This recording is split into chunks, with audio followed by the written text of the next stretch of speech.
I am currently doing research for the National Statuary Hall at the U.S. Capitol Building in Washington, D.C., and encountered Huey Long there, a controversial populist/autocratic governor of Louisiana who was assassinated in 1935.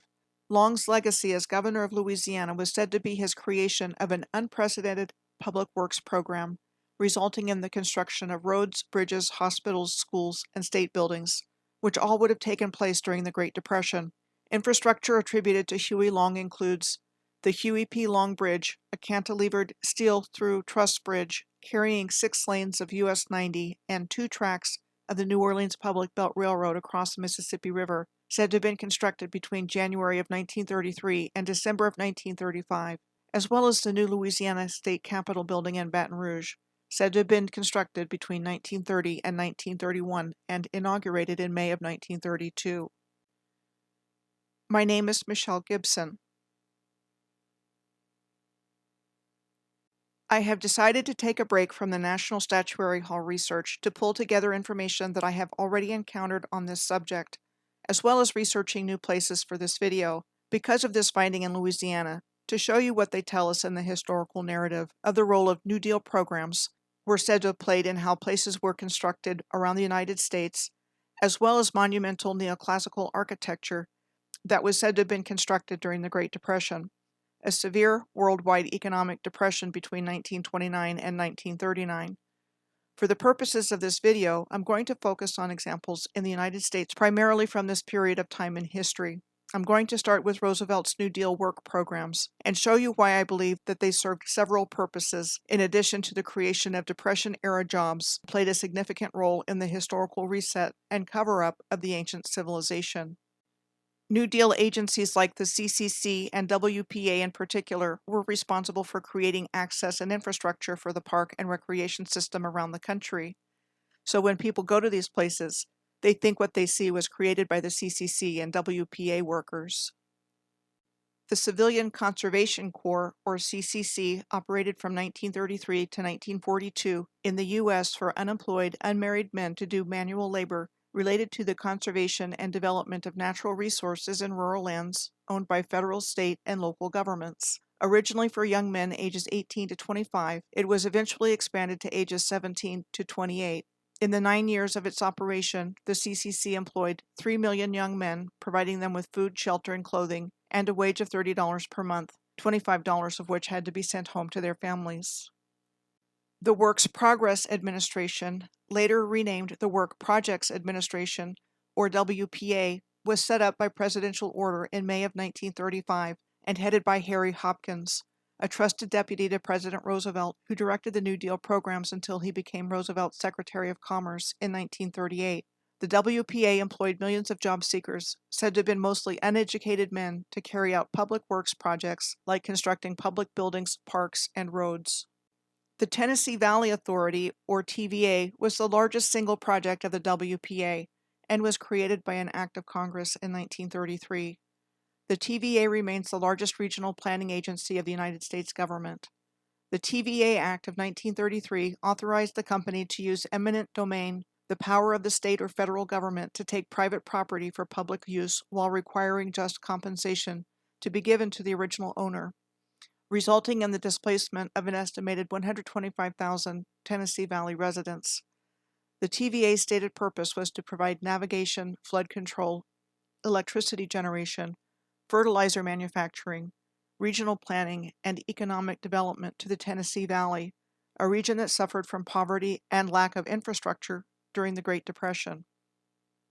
The Public Works Administration was part of the New Deal and was a large-scale public works construction agency headed by the Secretary of the Interior, Harold Ickes. It was created by the 1933 National Industrial Recovery Act in response to the Great Depression and built large-scale public works such as dams, bridges, airports, hospitals, and schools. The PWA was described as spending billions of dollars contracting with private construction firms, providing skilled labor and experience, in contrast with the WPA, which relied on unemployed, unskilled workers. Roman Nose State Park in Watonga, Oklahoma, was one of many CCC projects in Oklahoma, where I started waking up to all of this. I visited the park with friends in 2016, and by this time was well on my way to knowing what I was seeing. Roman Nose is a beautiful park. We are told it was named for a Cheyenne warrior known as Henry Roman Nose. For part of the year, they have teepees set up on the grounds, and this location was said to have been winter camping grounds for his Cheyenne tribe. The CCC was credited with creating Roman Nose State Park in 1937, one of Oklahoma's original 7 state parks. When you go to the part of the park that has springs, this is what you find. While there are restrooms and picnic facilities in several locations, most likely built by the CCC workers, there is also exquisite stonework, waterfalls, and springs that most likely were not. These first photos are of what you see when you enter this part of the park. Then, as you walk on the path that takes you by the water, you find that the embankment looks like this. And the further down the path you go, the more intact you find the stonework. On the walking path, you pass by waterfalls that look man-made. And finally come to this exquisitely peaceful spring that is surrounded by cut and shaped stones.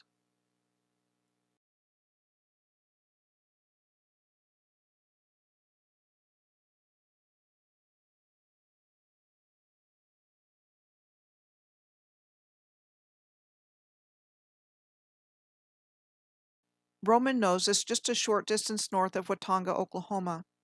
Just for point of reference, Watonga is 60 miles or 97 kilometers due west of Guthrie, Oklahoma. Guthrie is the location of one of the largest Scottish Rite temples in the world, said to have been built in 1919 in classical revival style, and recognized as a center of state-level Masonic activities and functions since 1923. Boiling Springs State Park is located just outside of Woodward, Oklahoma, and was another place in Oklahoma reputed to have been constructed as a park from the natural environment by the CCC in the 1930s. The park received its name from the appearance of what looks like boiling water from the inrush of subsurface water. This exquisite stonework is what you find on a walk around the park grounds that looks like the stonework at Roman Nose State Park. I have also been to the Chickasaw National Recreation Area in Sulphur, Oklahoma, which is said to contain many fine examples of the 1930s CCC Rustic National Park Service-style architecture. The rustic style of park design was said to have been developed in between World War I and World War II under the leadership of Thomas Vint, limiting development to preserve natural scenery and designing structures in harmony with the environment. Examples of this attribution include the stonework found at the Buffalo Springs location of the Chickasaw National Recreation Area. Does it make sense that the unskilled and mostly uneducated young laborers of the CCC could have done the original stonework found at all of these places? Another example of New Deal attributed building sites I have visited was Mount Magazine State Park in the Ouachita Mountains of Arkansas. The original lodge there was said to have been completed during the Roosevelt administration by the WPA. I stayed there for an overnight visit in September of 2015. As I was arriving, I saw a sign in the lobby for a tour of Cameron's Bluff, but I had missed the tour. After getting my luggage to my room, I left the lodge to take my own tour. As soon as I took the turnoff for the road that skirts the bluff, I started seeing a wall. It is such an ancient wall that there is some element of doubt, but there are some places you can really tell it is a built structure. These were photos I took of Cameron's Bluff. It is important to note that the WPA also claimed credit for building an amphitheater in the park. I found a number of Great Depression-era attributed infrastructure in Clovis and Portales in eastern New Mexico. Clovis is the county seat of Curry County. I lived in Clovis for 5 years, between 1989 and 1994, moving there literally right after I got married. I graduated from college on June 3rd of 1989, got married on June 10th, and left Maryland for New Mexico on June 11th. My husband was a military retiree, so we ended up in Clovis because of Cannon Air Force Base, and it was near my in-laws in Hereford, Texas. It was interesting to me looking at Clovis now with very different eyes than I did when I lived there 30 years ago. I didn't like living there. It was flat, stark, and very boring to me. People were friendly, but it was hard to get into social circles there. So now, like everywhere else I look, when I see historic photos of the grand architecture that was there, I see the architecture of the original advanced civilization of North America. Instead of the depressing impression I have in my memory of the flat, dusty landscape and the rundown-looking buildings that I remember from when I lived there, and in doing research of the area, I found a lot of Depression-era architecture. Local architect Robert E. Merrill was given credit for designing the Hotel Clovis, an Art Deco building said to have opened in 1931. The hotel has been closed since 1983, and renovation plans to turn the building into apartments and commercial space has not come to fruition. The story and appearance of the Hotel Clovis on the left is a lot like that of the Hotel McCartney on the right in Texarkana, Texas, which was said to have been built in 1929 and abandoned in the mid-1970s.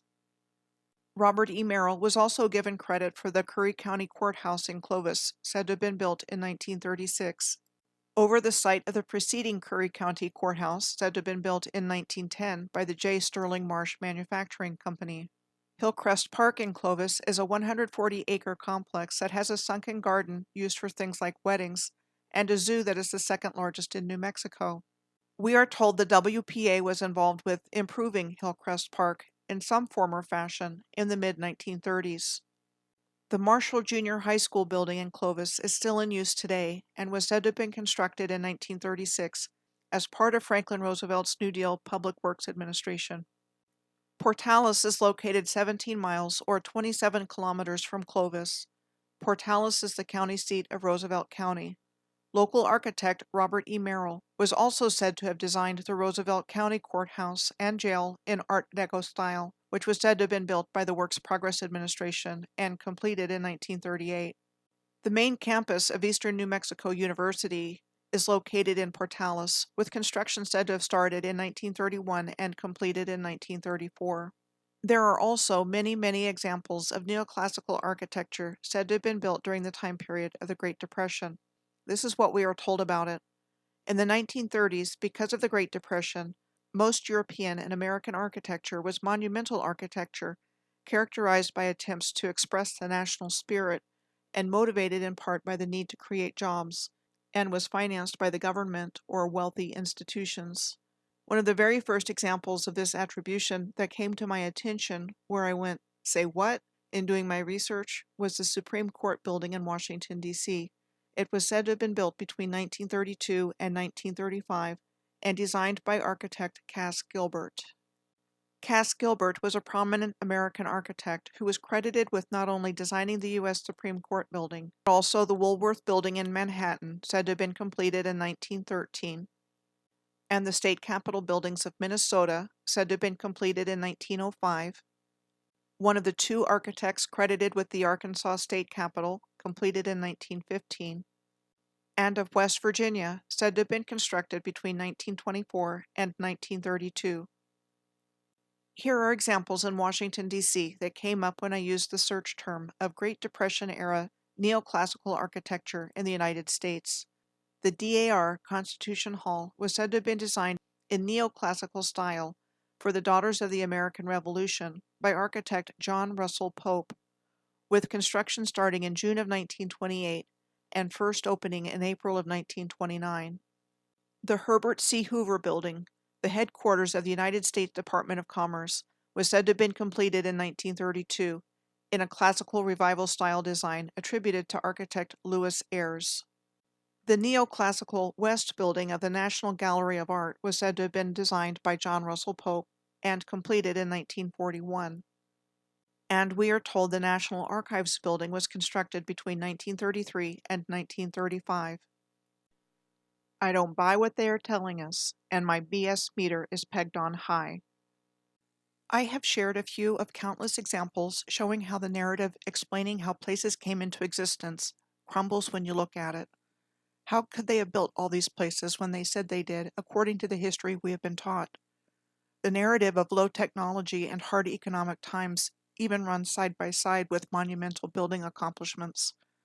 This is a 1933 photograph of one of the many Hoovervilles that sprang up during the Great Depression, a common term for shack towns and homeless camps named after Herbert Hoover, U.S. President from 1929 to 1933, and the same person the monumental U.S. Department of Commerce headquarters I just highlighted was named after. Instead of telling us our true history, we have been taught a fabricated history, elevating certain individuals in abilities, stature, and fame to provide the reset narrative for the amazing accomplishments of the original advanced ancient Moorish civilization that has been removed from our collective awareness, and instead humanity has been taken down a diminished and debased road as a collective for the benefit of a few who want wealth, power, and control. More and more evidence has been coming to light around the world about something being called the mud flood. Regardless of how and when it happened, there is no doubt in my mind something happened here in the not too distant past that wiped the original civilization off the face of the earth and allowed the controllers to come in and restart civilization to benefit them. I believe the 1851 Crystal Palace exhibition in London was the official kickoff of the New World Order timeline, and that what we know as the Victorian era was a major part of the historical reset narrative. My last video was about the life and times of Frederick Law Olmsted. I wanted to highlight him because of his many connections to the reset historical narrative from the beginning of it. For this video, I'm going to highlight his role in landscape architecture, but he was connected to the reset narrative in other ways as well, which I talk about in the previous video about him. Frederick Law Olmsted started out as a journalist, traveling to England in 1850 to visit public gardens like Birkenhead Park, which had opened in 1847 as the first publicly funded garden in the world. Birkenhead Park's design was credited to Joseph Paxton, a gardener and greenhouse builder by trade, who was also credited with the design of the Crystal Palace. This was Paxton's first sketch for the Great Exhibition Building using pen and ink on blotting paper circa 1850, housed at the Victoria and Albert Museum in London. This was the actual Crystal Palace, said to have been built in less than a year, between July of 1850 and the exhibition's opening on May 1st of 1851. Birkenhead Park was said to have inspired Frederick Law Olmsted for the design for Central Park, who, along with Calvert Vaux, won the winning design for the famous park in Manhattan in a design contest in 1852. Vaux was said to have been impressed by Olmsted's theories and political contacts, though Olmsted had never designed or executed a landscape design. Olmsted had never designed or executed a landscape design prior to this. By the way, even Central Park had a Hooverville during the Great Depression.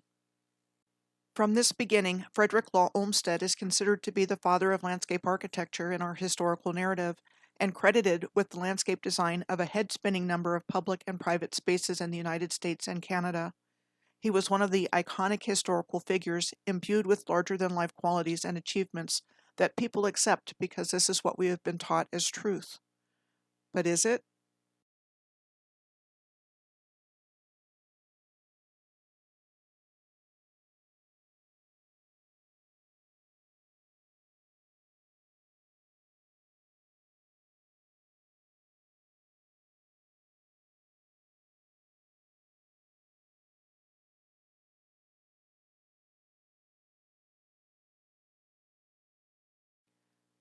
I think there is very good reason to question the narrative.